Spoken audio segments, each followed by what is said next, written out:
কি বড় ট্রান্সফর্মার লাগা আছে। আর আজকে আমি সাগরদিঘি পাওয়ার প্ল্যান্টে কেন গেলাম চলো বলি তোমাদেরকে।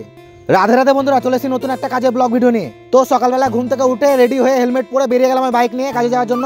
তারপরে এখন আমি এনএইচে উঠে গেছি আর আজকে আমি যাচ্ছি সাগরদিঘি পাওয়ার প্ল্যান্ট। আর এখন আমি প্ল্যান্টের কাছাকাছি চলে এসেছি, তোমরা দেখতেই পাচ্ছ কুলিং টাওয়ার গুলো দেখা যাচ্ছে প্ল্যান্টের ভেতরে। তারপর আমি পিটিসিএল মেন গেট দিয়ে ঢুকে গেলাম ভেতরে। আর সামনে যে গেটটা দেখতে পাচ্ছ ওই গেট দিয়ে একবার প্ল্যান্টের ভেতরে ঢুকবো আমি।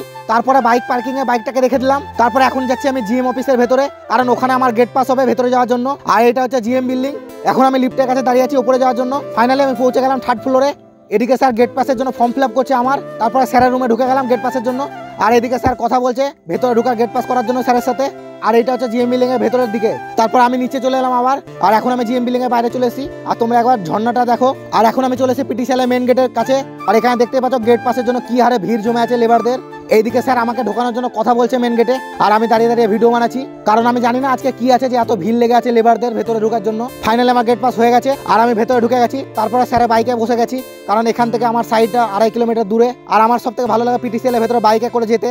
আর এইদিকে ট্রান্সফর্মারটা দেখো কত বড়, ডাইরেক্ট কারেন্ট তৈরি হয়ে এখানে জমা হয়। আর একবার তোমরা মেশিন পত্রগুলো দেখো, কত মেশিন পত্র লাগা আছে এখানে। সাধারণত এগুলোতে ভিডিও করতে দেয় না, কিন্তু আমি ভিডিও করে নিচ্ছি লুকিয়ে লুকিয়ে। আর চিমনিকে দেখো কত কাছ থেকে দেখছি আমি। তোমরা কি আগে কখনো কোনো পাওয়ার প্ল্যান্টে ঢুকেছো? ঢুকলে অবশ্যই আমাকে কমেন্ট করে জানাবে। তারপর দেখো চিমনির কত কাছ দিয়ে আমি যাচ্ছি, ব্যাপক লাগছে যেতে আমাকে। ফাইনালি আমি কাজের জায়গায় পৌঁছে গেছি। আর আজকে এখানে কাজ হচ্ছে আমাদের যে সার্ভেয়ার আছে, সার্ভেয়ারকে আমি পয়েন্ট দেখাতে এসেছি। তো এইখানে কাজ হবে। এদিকে সার্ভেয়ার এসেছে, এবার সার্ভেয়ারকে সবকিছু বুঝিয়ে দেবো আমি কাজটা কিভাবে করতে হবে। আর আমি মাথায় রুমাল এই জন্য বেঁধেছি, এখানে প্রচুর ধুলো উড়ে, তার জন্য আমি মাথায় রুমাল বেঁধে নিয়েছি।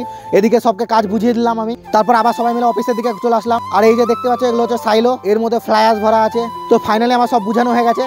এবার আমি আবার জ্যাকেট ট্যাকেট পরে রেডি হয়ে গেলাম বাইরে যাওয়ার জন্য। আর তোমরাকে বলেছিলাম ধুলোর কথা, দেখো কত ধুলো এই সব জায়গাতে। আর চিমনিগুলোকে দেখো কত সুন্দর লাগছে দেখতে হালকা করে। ফাইনালি আমি আবার গেটের কাছে পৌঁছে গেলাম, দিয়ে অপেক্ষা করছি কখন স্যার সই করিয়ে নিয়ে আসবে গেট পাশে, দিয়ে আমি বাইরে বেরোতে পারবো। তো আমি বাইরে বেরিয়ে চলে এসেছি, আমার বাইকের কাছে চলে এলাম এখন। তো আজকে ভিডিও আমি এখানে শেষ করছি। ভিডিও ভালো লাগলে লাইক কমেন্ট শেয়ার করে দেবো। দেখাবো অন্য একটা ভিডিও। টাটা।